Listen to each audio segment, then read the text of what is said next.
اتنی بڑی ہستی کہ ساری زندگی 53 سال یا 54 سال عمر تھی، ہے کسی کو یاد؟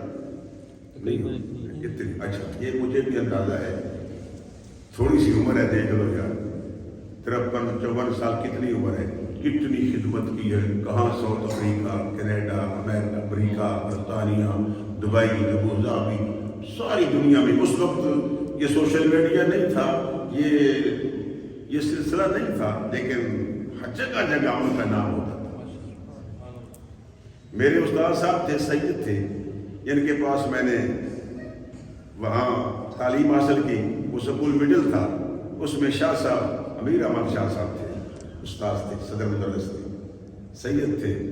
تو ایک دن وہ بیچارے سائیکل پر آ رہے تھے، تو ان کے پیچھے لکڑیاں تھیں، تو میں اس وقت اکاڑا کا خطیب تھا، میں نے گاڑی روکی، میں نے اتر کے وہ گٹری ساتھ میں رکھی، تو ان کے آنسو جاری ہو گئے۔ یہ کیا؟ میں نے کہا جناب آپ نے ادب یہی سکھایا نا کہ سید کا بھی ادب ہے اور استاذ کا بھی ادب ہے۔ میں نے کہا اب آپ کو کیسے میں چھوڑوں؟ مجھے کہنے لگے یار بس تو اکاڑے میں رہتے نا، بتا خطیب پاکستان علامہ شبیر قانی صاحب کا کیا حال ہے؟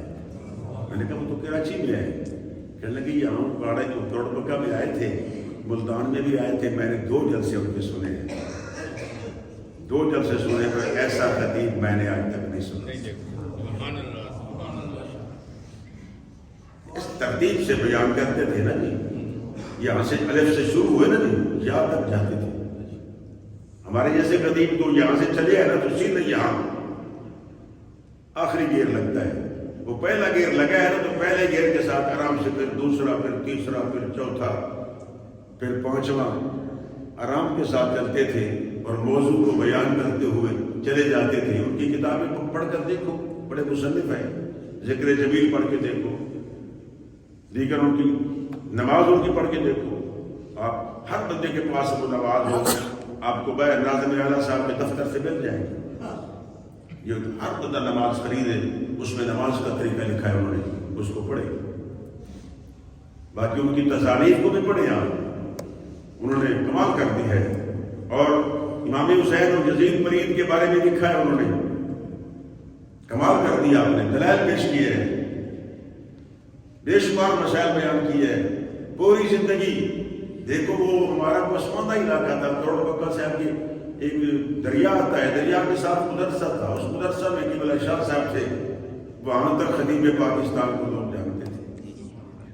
جدہ میں غالباً 85 میں جدہ کے اندر میرے پاس مولوی صاحب کتابیں کافی تھی، وزن بڑھ گیا، ریال تھوڑے تھے، تو میں نے کہا یار کیا ہوگا؟ اس پر لکھا ہوا تھا محمد اقبال اکاڑوی، جو اندر بندہ بیٹھا تھا نا، وہ اس نے کہا میرے پاس آؤ، واللہ العظیم اس نے کہا نہیں، اس اکاڑوی صاحب کی نسبت سے آپ کو کوئی ٹیکس نہیں، جاؤ۔ اللہ کہ وہ وزن بہت زیادہ تھا، مجھے شوق تھا، پھر میں کوکب صاحب کے پاس آیا، اللہ ان کی عمر دراز فرمائے، وہ ڈاکٹر بھی ہے، علامہ بھی ہے، محقق بھی ہے، مصنف بھی ہے، پوری دنیا میں جاتے ہیں۔